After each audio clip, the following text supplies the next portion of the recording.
episode of the Founder and the Force Multiplier podcast, where we explore how founders and leaders work together with their right-hand partners to turn ideas into action and build wildly successful businesses. Today, I'm speaking with Jeff Davis and Meagan Tenyer. By his 30s, serial entrepreneur Jeff Davis had already built multiple national companies and was featured in Fortune magazine, CNN, Money, quoted by Inc. magazine, and featured in countless other news stories. In 2014, he successfully sold his national medical legal trial presentation company to a biotech that became publicly traded months later. With the highly unique background of having been a master's degree trained fine artist, owning a national litigation support company, dissecting human cadavers in a medical school, competing as a skateboarder, launching multiple national companies from scratch, taking his family to travel the world across 29 countries for an entire year, and having advised the founders of companies doing hundreds of millions per year in revenue, he founded the national by-invitation-only community for CEOs and entrepreneurs known as 12 Mavens, which the Business Journal refers to as the secret society of CEOs. Jeff is also the founder of the popular annual strategic planning event, Plan the Attack, and is giving keynote speeches to organizations worldwide. In 2021, Meagan joined Jeff as the senior executive assistant for 12 Mavens. Meagan is a highly experienced senior executive assistant with a passion for providing exceptional support to top-level leaders. I love when I get to talk to founders and force multipliers who just get it. Finding the right match is so important, and the value of great executive assistant for founders and CEOs cannot be emphasized enough. The right person truly will maximize the founder's time, effectiveness, and success. If you enjoyed this episode as much as I think you will, then be sure to let us know in all the usual places, such as leaving a review on Apple Podcasts, Spotify, or wherever you're listening to this episode. Hey everyone, and welcome to the Founder and the Force Multiplier podcast. Jeff and Meagan, thank you so much for joining me today. Thank you for having us. Awesome. Thanks for having us. Yeah, of course. So let's jump right in. For those people who are listening who might not be familiar with your company, 12 Mavens, tell us a little bit about how you got that company started. It came out of necessity for myself. I had started a business and I was about 31 at the time. I didn't know how much I didn't know yet. And I was out there swinging and working hard, trying everything you could try, and got kicked in the face left and right, as we do sometimes as we're learning about the wild ride of entrepreneurship. And I tried some things that burned through a lot of cash and caused a lot of anxiety, and realized, man, if I had just had some other people who I admired who were achieving great things and put out some of these ideas and had conversations about them before doing them, I probably could have saved myself a lot of pain and a lot of money. And so, started to do that, started to get around other entrepreneurs. But at that time, that stage, it was still really casual, and there wasn't a framework. Sometimes we do it, sometimes we wouldn't. Sometimes we talked about a football game, but then I was able to sell a company and decide what I wanted to do next, and I loved it. So that's what I did. And when did you formally make that transition? That's the first, all air quote, official meeting was in March of 2014. Okay. But I had just sold a company that I had just worked really hard to scale for 11 years. So I wasn't really looking to go nuts. I think I just had a couple of people for about a year and a half, honestly. So I actually want to talk about the other company that you had briefly for 11 years. I mean, obviously entrepreneurship part of who you are. Were you always an entrepreneur, or did it some For point? sure. Yeah, okay. 100%. Yes. I'm curious, did you ever have an actual job or a boss? I think I've definitely had jobs. I cleaned the floors of a barbecue place when I was 16. I took stuff out to the trash behind a printer. I had some good teenage jobs, but I've always been an entrepreneur. I've always, I think about how I tried to sell my old Matchbox cars to kids on the street. And when I was into skateboarding, I used to go to my dad's office, and I made my own little skateboard magazine on his copy machine, and then went around trying to sell them to the other skateboarders. And so, I've always had that in me, but I've always started businesses around things that I was just really passionate about. And so I love drawing stuff. I was good at art, but I never wanted to be a starving artist. always been really, entrepreneurial. So for me, it was a matter of how do I make some kind of a business with my passion for drawing stuff.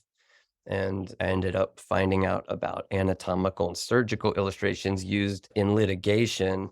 And, I was into skateboarding. I drew skulls and stuff like that already. And so I ended up getting a master's degree in medical illustration and started a company doing those medical illustrations for. Wow, that is I'm like, "How did I not know that about you?" Oh, there's so much you don't know. I'm like, that is super niche and super interesting, but I Yeah, think what's super niche. yeah, what's fascinating about that is that you built a successful business that you eventually scaled and sold. I'm assuming is that the same business? Yeah, yeah, I ended up growing that from a little 500 square foot studio apartment to working with law firms in 40 states around the US. We got featured in Fortune magazine, CNN Money, quoted in Inc., and a bunch of other crazy stuff. And then I grew that for 11 years and then sold the company. A couple months after that, the company went public. I Mhm. still own a tiny little bit of that company, which you could hear how high pitched my voice got on tiny. That gives you an idea of how small. Yeah, I just think it's just so fascinating because I think as people who might be thinking about starting companies, I mean, I think the fact that you went so niche was I don't know if it was intentional or not, but obviously paid off. And I think that perhaps people don't think about going that niche sometimes. And obviously it was a successful move for you. So I want people to hear that you did that. And I Yeah, think, sorry, go ahead. yeah, no, it's there's pros and cons of being a super niche business like that. Sometimes you can be like, "Oh my god, nobody's doing this yet," and then there's a reason why, and then sometimes, yeah, it's like, "Oh my god," you think about. I mean, it depends where you live, but if you live in a place where there are tons of billboards for injury lawyers everywhere, they all need to demonstrate all of those cases, and most of them called my company to do that. And so it was that one of the downsides was anytime somebody used to ask me, "What do you do?" I always was jealous that I couldn't just have like, "I'm a dentist, done." It was always like it's like a whole paragraph, to explain Required it. an explanation. Yeah. I have to ask, did you draw your own logo? Did I draw my own logo? Yes. Oh, you did. Yeah. For 12. Oh, for 12 Mavens, no. The Oh, original one, yes. Not this one has been updated by professionals. got it. Got it. Okay. So we often hear all the success stories that entrepreneurs have, and those are great. But I like to hear sometimes about the not so successful stories. I think that we can learn a lot from those. Is there any moments in particular that come to mind where you had a big challenge, something that didn't go as planned, and how did you work through that?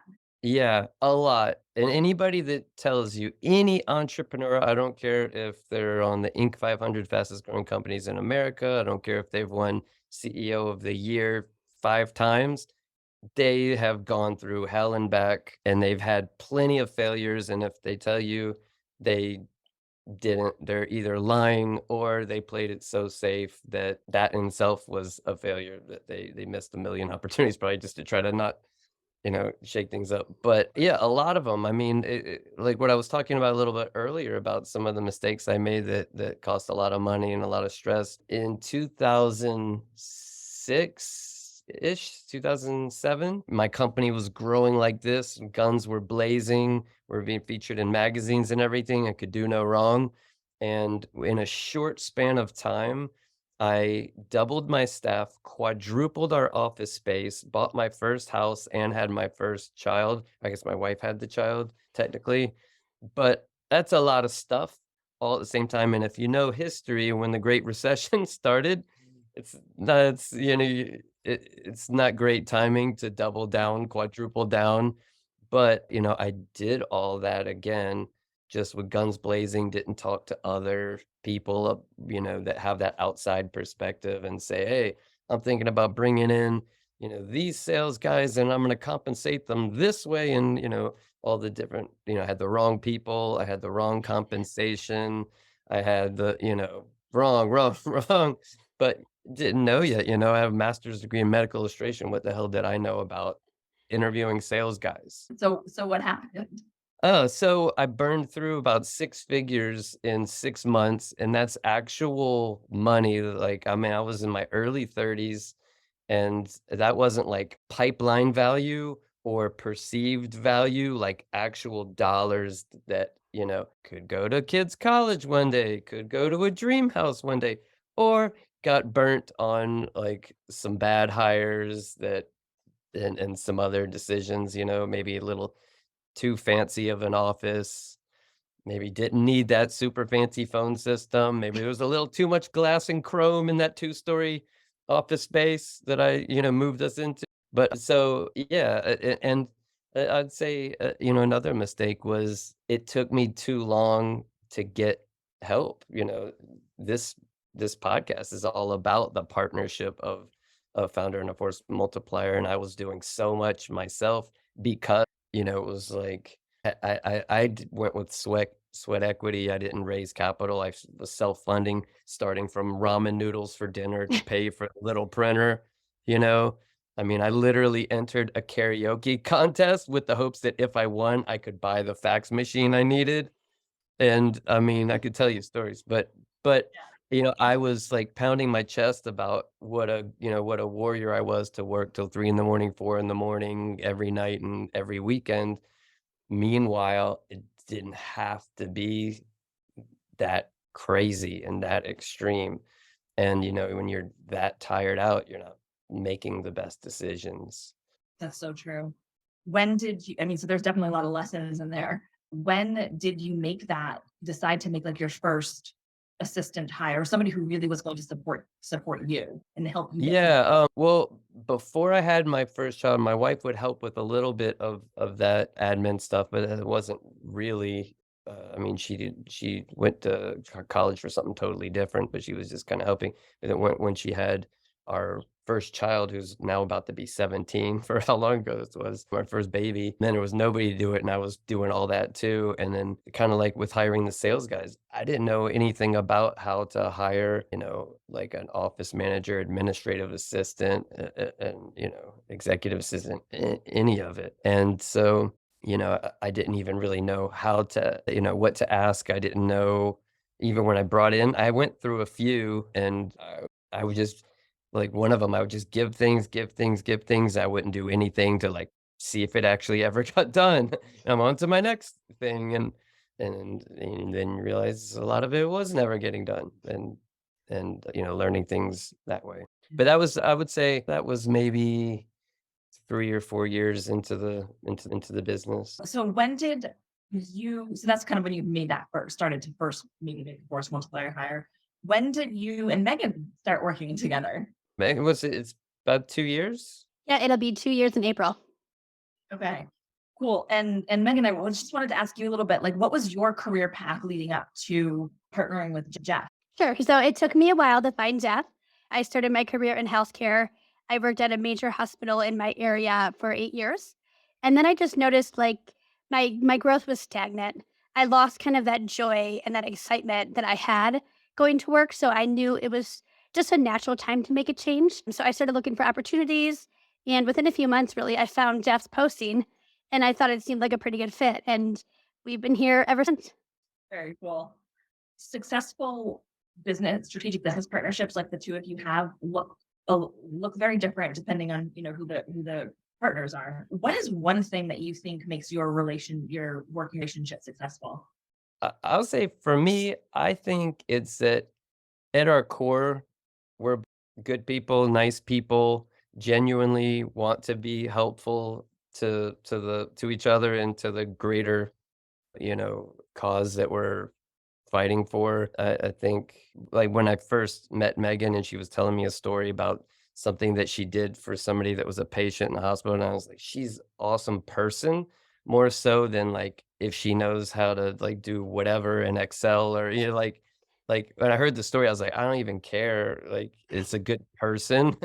and and and she did something that was like something extra beyond just like the, you know, kind of, spreadsheet, ding dong, whatever, kind of everyday type stuff. It was something extra, something from the heart, something that was rooted in like amazing intentions to make the world better in the way that she could in that instance. And I like that because there aren't that many people like that. Like in my company, at one point, I had, all these employees, and I remember, even though I get it, like we closed at 5:30, if at 5:29 I already hear the keys, and it's like, all right, I get it. You gotta like, but it just was sort of like, just don't care. It's just a means of money. And one of the things when Meg and I first were about to start working, one of the hesitations was that she came from such a big organization, like university, hospital, and all this stuff and layers and a lot of people and a lot of things. And I was just a lunatic entrepreneur with ideas and ADD and kind of a little bit, the classic probably founder scenario. And so I remember telling her that was my only thing. I liked her, but I was afraid that it's going from a cruise ship onto a skateboard, and you can get injured on a skateboard. How was that for, I mean, I think that's such an interesting point because even when I'm hiring people, I often am concerned about that as well when I go to hire various team members who worked for companies with thousands of employees and team members, and Yeah. we're a small business. So how was that experience for you, Megan, going from that large company to working just with Jeff? So really it was honestly, it was a much better experience. So at the hospital, I was one of like 30,000. So I was just this small little ant in a huge, anthill.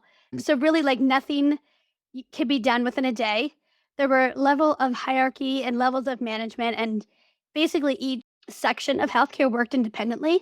So like even if you got permission from your boss to do something, you still had to go through like 20 other people to get anything done. So it was incredibly frustrating. It was like nothing moved fast. So coming to Jeff, where we are a small team, every little thing we does matters, and every little thing you can do either improves the company or, the other way around makes it worse.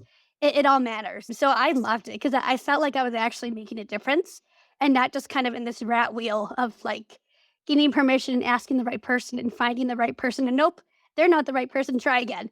So it's just so much easier. There's just a lot less complication. And to her, to compliment Megan, at that same time, we were switching out all this technology. We were bringing in new software that, like, I didn't even know how to use it myself, and we were doing this and doing this, and this person's like new, and this person's leaving, and it was like a really a point of a lot of stuff going on at the same time. Yeah, and that's why you needed someone like Megan to help you figure it all out. I think I really love that you shared that, Megan, because oftentimes we think maybe like a smaller company or working with a founder is going to be you. I think it's actually kind of interesting that you said it was less complicated and like easier, because oftentimes we might think working with a founder it's going to be so complex, it's going to be, it is, it's complex, it's crazy, it's chaos. However, if you have the right executive assistant or you have the right force multiplier who actually thrives in that environment and is able to make an impact, like that's what founders are looking for, is somebody like that. And you just need to make sure it's the right match, because somebody who doesn't thrive in that environment, yeah, they would be completely freaked out and they probably would have left after. So it really is about that match and that alignment. Jeff, we had talked, I don't know, maybe a couple of weeks ago about the community of CEOs and entrepreneurs that you now work with. And I can't remember if there was a particular stat or not, but you mentioned that a lot of them don't necessarily have an assistant or an EA like Megan. Yeah. And I Blows my mind. Some of the size of some of the companies that the CEOs still doesn't have an assistant. It blows my Yeah, mind. and it did too when you shared that with me. And I'm just curious from your perspective, why do you think that they're hesitant to make that hire, Mhm. or maybe they haven't even thought about it before? Like, what are you seeing? Yeah, I think it's several reasons. I think for some, it's just they've just gradually, over a lot of time, their company's grown and they brought in this person that sells this person that makes this person that does the accounting for this and all these things. But they've done the stuff that somebody else could do, and they just keep doing it. It's just like what they know. It's just how they part of their day, and they just do it. And they think that it's just be just as fast to do it myself as, tell somebody else to, whatever. I think that's part of it. It's like how you don't see your kids grow, you don't see your pet get bigger. it's just over time, it's just gotten bigger and all the, like, well, we need more people making these, we need more people selling these versus versus all the little things. I think another reason why somebody might not do it is they're trying to save the expense. And especially if you're growing fast, growing fast is expensive. You could have these different initiatives and sometimes your company's growing like this, but you're actually, burning more cash than's coming in. It's very common. I mean, I literally was just talking to an Inc. 500 CEO about 30 minutes ago that talked about burning through millions, like, early on, and like could barely even wake up in the morning because they were like out of cash again. And it's a great Yeah. funded startup, but so they're trying to save that extra expense by just doing it themselves. Mhm. Yeah, and which I completely understand. And yet I always argue it's an investment. It's an investment. Of course, yeah, And you know how much time you the founder or the leader will get back in their day to work Yeah. on dollar producing activities that will actually help them increase revenue. of course, 100%, 1,000%, and if and I've sat with them and we talk about some of these tasks and about how many hours a day that it takes, and then we add that up for a week or for a month, and then we say, if you had that many hours every week to work on, like, what would be the biggest impact thing you could be doing? Like, "Oh, I could be doing this, I could be doing this," and we do the math and, like, it doesn't make any sense, but I see it all the time. Entrepreneurs, they're too busy to make more money, which doesn't make sense, right? You think like, Nobody well, have to slow down in order to move faster. And that is for, I think well, especially for entrepreneurs, Yeah. that's hard. And I think the inclination is to just work longer or, work more hours, but that's perhaps not sustainable. yeah. And for some, it could be that they had somebody that sucked and Yeah. was bad and made it worse and was a headache, and they didn't like working with that person, and they got rid of it, and they just like forget it. And but it's kind of like, oh, have you been on a date with somebody? Oh, I tried it. I went on a date. It didn't work, and then you just don't go on a second date with anybody ever again. Yeah, that's so true. Okay, so your new company, 12 well, not brand new, but newish, newer Mhm. company, Yeah. 12 Mavens, is about bringing together driven, growth-minded entrepreneurs and CEOs. What are the top three things that you believe that CEOs and entrepreneurs need to know in order to grow their business?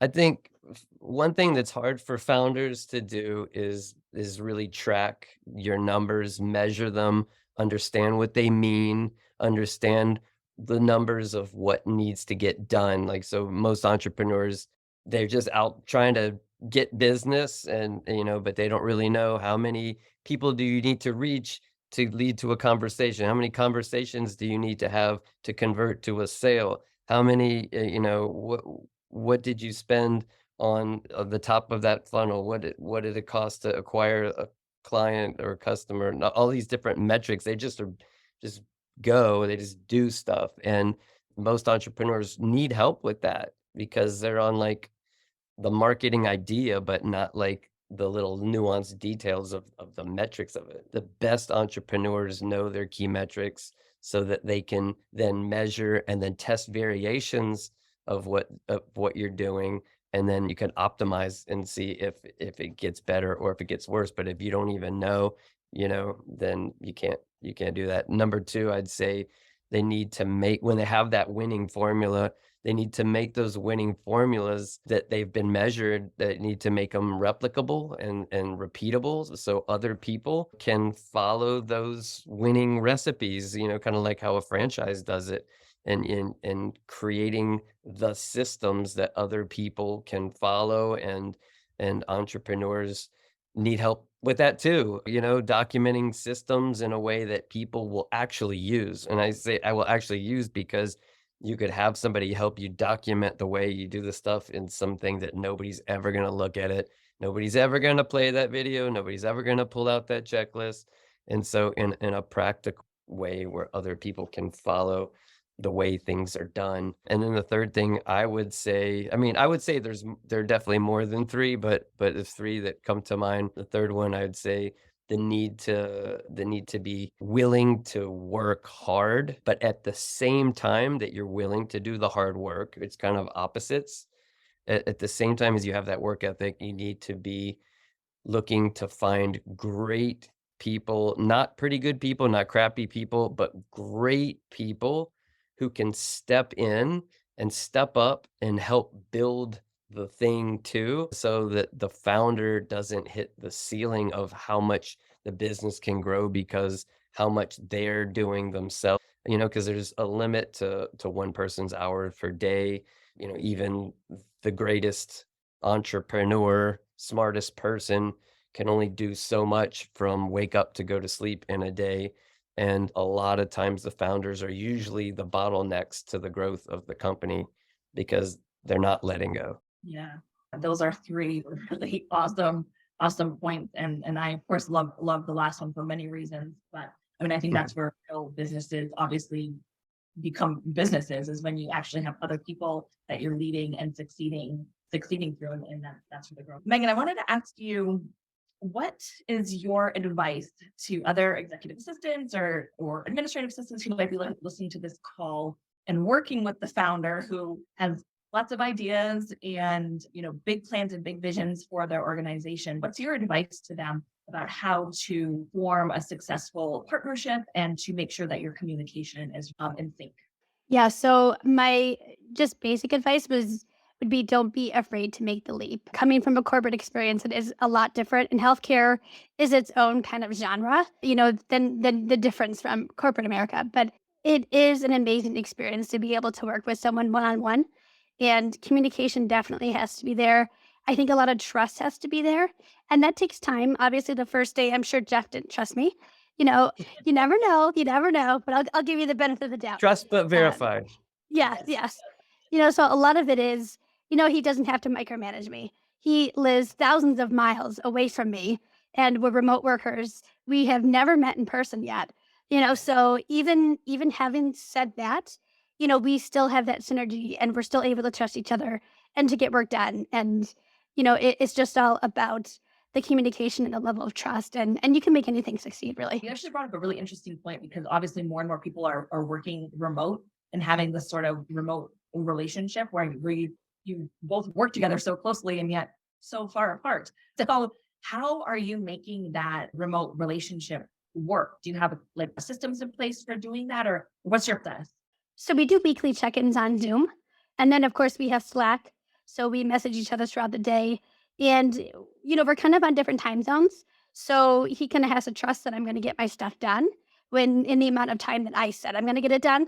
And that's basically how we work. I do well with deadlines, and I do well with trust. So it works. It's easy. Yeah, Slack and Zoom. And yeah, she earned that trust. When you first meet somebody, you don't really know have you can be optimistic that it's going to go well, and but sometimes it does, sometimes it doesn't. But yeah, she's earned the trust that I know, she's not gonna screw around. She's gonna do what needs to be done. And here's the thing: is even if she did screw around, what do I care? If she's doing not like constant like this. I remember her telling me that she was gonna do a cross country trip with her husband for like a couple months, and my reaction was like, "No way, that's awesome!" 'Cause I don't care. I mean, you could really be anywhere, as if the what has to be done is getting done. Why would I even care? I was like, "That's great.